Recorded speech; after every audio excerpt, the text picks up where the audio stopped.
That scorching July afternoon in Phoenix, Arizona, the desert heat shimmered off the pavement like liquid fire. I stood in the bridal suite of the Grand Canyon Resort, adjusting my wedding dress for what felt like the 100th time.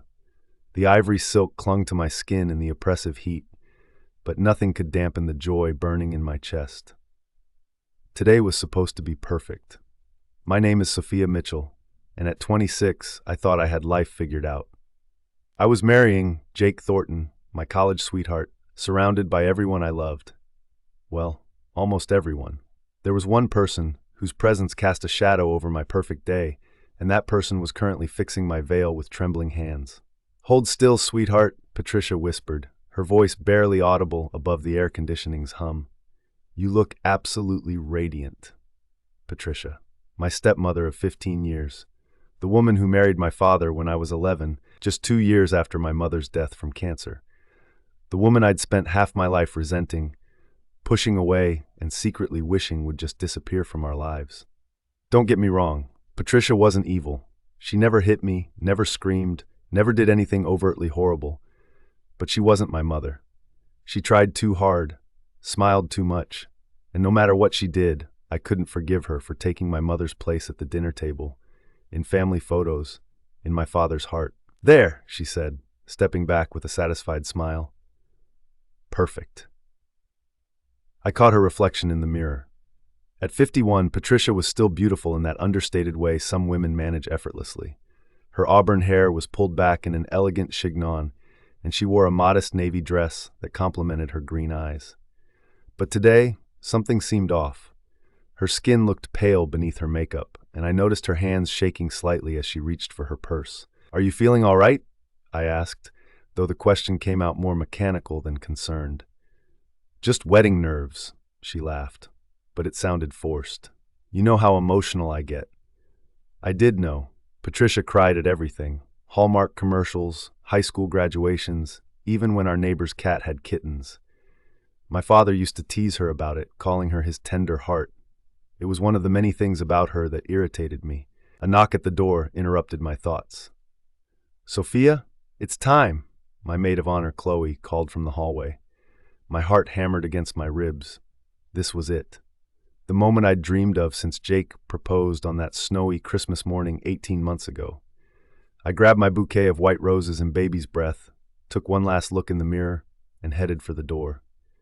The ceremony was being held in the resort's garden pavilion, an outdoor space surrounded by towering saguaro cacti and desert wildflowers. Despite the heat, we'd chosen an afternoon wedding because the lighting was perfect for photos. As I made my way down the stone pathway to the pavilion, I could hear the string quartet playing Pachelbel's canon. My father waited for me at the entrance, looking handsome in his charcoal gray tuxedo. At 55, Robert Mitchell still had the same kind eyes and gentle smile that had comforted me through my mother's illness and death. When he saw me, those eyes filled with tears. "Oh, princess," he whispered, using the nickname he'd called me since childhood. "You're so beautiful. Your mother would be so proud." I felt my own eyes well up, but I blinked the tears away. I couldn't ruin my makeup now. "I love you, Dad." "I love you too, sweetheart. Are you ready?" I nodded, and we began the walk down the aisle. The pavilion was decorated with white flowers and flowing fabric that danced in the desert breeze. Our guests rose to their feet, but I only had eyes for Jake, who stood at the altar in his black tuxedo, his face lit up with the biggest smile I'd ever seen. The ceremony was everything I dreamed it would be. We'd written our own vows, and when Jake promised to love me through every season of life, in sickness and in health, until the stars burn out and the desert blooms eternal, I nearly lost it completely. As we exchanged rings, I caught sight of Patricia in the front row. She was dabbing at her eyes with a tissue, as expected, but something about her posture seemed wrong. She was leaning heavily against my father, one hand pressed to her chest. "I now pronounce you husband and wife," the officiant declared. "You may kiss the bride." Jake's lips met mine, and the world exploded in cheers and applause. We were married. Finally, officially, completely married. As we walked back down the aisle together, my new husband's hand warm in mine, I felt like I could conquer the world. The reception was held in the resort's main ballroom, a stunning space with floor-to-ceiling windows overlooking the desert landscape. We'd spared no expense, from the 7-course dinner to the live band that would play late into the night. Everything was perfect. During cocktail hour, I mingled with our guests, accepting congratulations and posing for what felt like 1,000 photos. My college roommates gushed over my dress, Jake's fraternity brothers told embarrassing stories from their bachelor party, and my elderly great-aunt Mildred pinched my cheeks and told me I looked just like my mother at that age. It was during the salad course that I noticed Patricia again. She was seated at the family table, barely touching her food, and that strange pallor had only gotten worse. She kept pressing her hand to her chest and taking deep breaths, as if she couldn't get enough air. "Is Patricia okay?" Chloe whispered in my ear. "She looks really pale." I glanced over at my stepmother, then shrugged. "She's probably just overwhelmed. You know how she gets emotional at these things." But even as I said it, a small voice in the back of my mind wondered if something was actually wrong. Patricia might have been dramatic, but she wasn't one to make a scene. If anything, she usually tried too hard to blend into the background. The first dance came and went without incident. Jake and I swayed to "At Last" by Etta James while our guests watched from the edges of the dance floor. It was magical, romantic, everything I'd hoped for. When the song ended, tradition called for the father-daughter dance. My father took my hand and led me back onto the floor as the opening notes of "My Girl" filled the air. It was the song he used to sing to me when I was little, back when it was just the two of us against the world. "I'm so happy for you, princess," he said as we danced. "Jake's a good man. He'll take care of you." "I know, Dad. Thank you for everything, for raising me, for supporting me, for walking me down the aisle today." "It was my pleasure, sweetheart. You know your mother." He was interrupted by a commotion at the family table. Someone was shouting, chairs were scraping against the floor, and suddenly people were rushing toward where Patricia had been sitting. The music stopped abruptly. Jake appeared at my side, his face tight with concern. "Sophia, I think something's wrong with Patricia." My blood turned to ice. We pushed through the crowd of guests until we reached the family table, where Patricia was slumped in her chair, her face ashen and her breathing labored. My father knelt beside her, his hands shaking as he tried to rouse her. "Patricia? Patricia, can you hear me?" he called, his voice cracking with panic. Her eyes fluttered open, unfocused and glassy. "Robert?" she whispered. I can't breathe." "Call 911, someone shouted. "Now!" The next few minutes were a blur of chaos. The paramedics arrived with sirens wailing, their red and blue lights casting eerie shadows through the ballroom windows. They worked quickly, checking Patricia's vital signs and asking rapid-fire questions about her medical history. "She's having a heart attack," one of the paramedics announced grimly. "We need to get her to the hospital immediately." A heart attack. The words hit me like a physical blow. Patricia was only 51. She was healthy, active, always going on hikes with my father or tending to her garden. How could she be having a heart attack? "I'm going with her," my father declared, his face pale but determined. "Dad, no," I protested. "It's my wedding day. You can't leave." He turned to look at me, and I saw something in his eyes I'd never seen before. Disappointment. "Sophia, Patricia is my wife. She could be dying. Of course I'm going with her." The rebuke stung, but I pushed down my hurt feelings. "Fine, go. We'll continue the reception." But even as I said the words, I knew how hollow they sounded. Half our guests were already gathering their purses and asking about Patricia's condition. The festive atmosphere had been completely shattered. Jake squeezed my hand. "Maybe we should call it a night," he suggested gently. "This doesn't feel right." "No," I said firmly. "We've spent a fortune on this reception. We're not letting Patricia ruin our wedding day." The words came out harsher than I'd intended, and I saw several nearby guests exchange shocked glances. But I didn't care. I was tired of Patricia's drama, tired of her always finding a way to make everything about her. Even on my wedding day, she couldn't just let me have this one perfect moment. We tried to salvage the reception, but it was hopeless.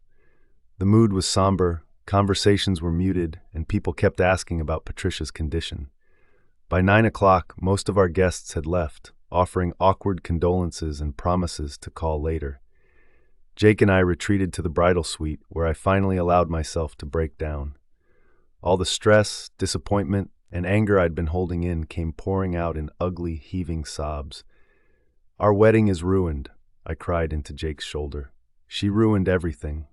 "Sophia," Jake said carefully, "Patricia didn't choose to have a heart attack. She's probably fighting for her life right now." "I know that," I snapped. "But why today? Why couldn't this happen literally any other day?" Jake was quiet for a long moment. "Maybe we should go to the hospital," he finally suggested. "Check on her, support your dad."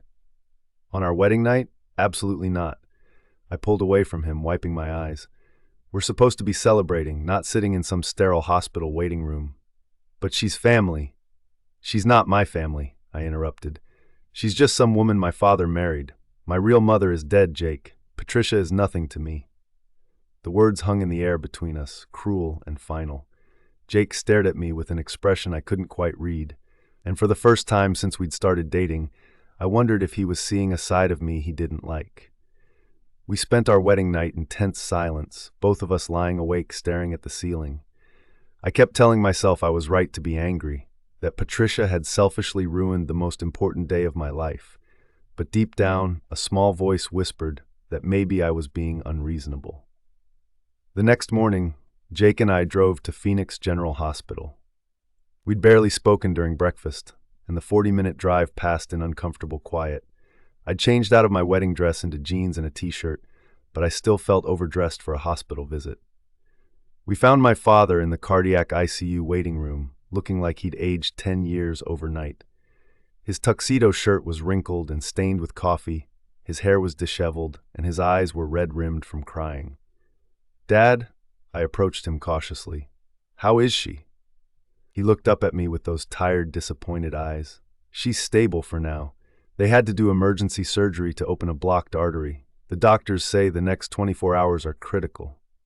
"That's good news though, right?" Jake offered. "That she's stable?" My father nodded absently. "She's been asking for you, Sophia. She keeps saying she's sorry for ruining your wedding." Guilt twisted in my stomach like a knife. I'll go see her." Patricia's room was in the cardiac intensive care unit, a maze of beeping machines and sterile white walls. She looked so small in the hospital bed, dwarfed by all the medical equipment surrounding her. Her auburn hair was matted against her head, and her face was the color of old parchment. When she saw me, she tried to smile. "Sophia," she whispered, her voice barely audible above the monitors. "I'm so sorry."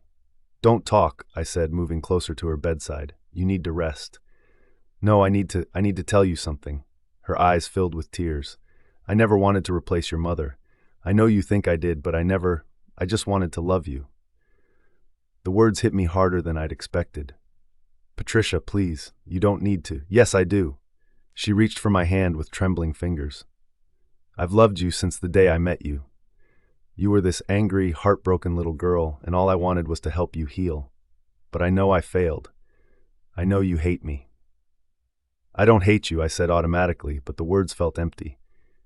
"It's okay," she whispered. "I understand, but I need you to know that every decision I made, every birthday party I planned, every school event I attended, it wasn't because I was trying to replace your mother. It was because I love you, because you're my daughter, even if you don't see me as your mother." Tears were streaming down her face now, and I felt my own eyes burning. "Patricia, I know you blame me for taking your father away from you, but Sophia, he talks about you constantly. You're his whole world. Everything he does is for you. The reason he works so hard, the reason he's so proud, it's all because of you." I wanted to say something, anything, but my throat felt like it was closing up. This wasn't how I'd expected this conversation to go. I'd prepared myself for Patricia's usual emotional dramatics, not this raw, honest confession. "I have something for you," she continued, reaching into the bedside drawer with shaking hands. She pulled out a small wrapped box. "I was going to give this to you yesterday, but with everything that happened..." I took the box reluctantly and unwrapped it slowly. Inside was a delicate silver locket, obviously antique and beautifully crafted. When I opened it, I gasped. On one side was a tiny photo of my mother, young and smiling. On the other side was a photo of me as a child, maybe 7 or 8 years old. I found it in your mother's jewelry box, Patricia explained. Your father was going to throw it away after she died because it was too painful to look at. But I saved it. I've been carrying it with me for 15 years, waiting for the right moment to give it to you. My hands were shaking so badly I nearly dropped the locket. You saved this? I saved everything, she whispered. Your mother's jewelry, her books, her recipes, even her old sweaters that still smelled like her perfume. Your father couldn't bear to keep them, but I knew someday you might want them. They're all in the attic, waiting for you. I stared at the locket, overwhelmed by emotions I couldn't name. All these years, I'd assumed Patricia had erased every trace of my mother from our house. I'd resented her for moving into my mother's bedroom, for cooking in my mother's kitchen, for taking my mother's place at the dinner table. But she'd been preserving my mother's memory all along. Why didn't you tell me? I asked, my voice cracking. Because you weren't ready to hear it, she said simply.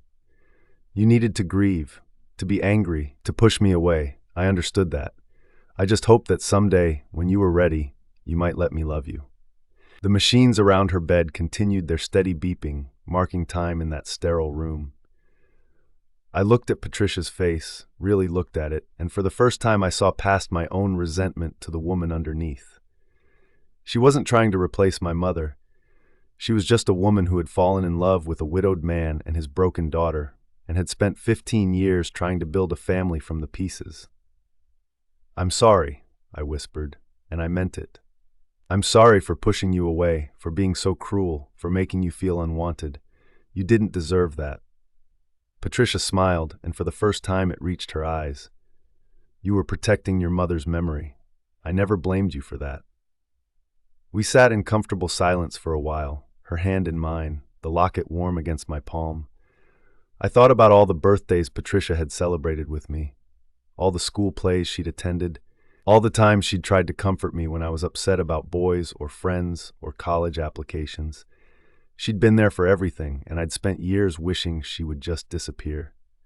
Patricia, I said finally. Yes?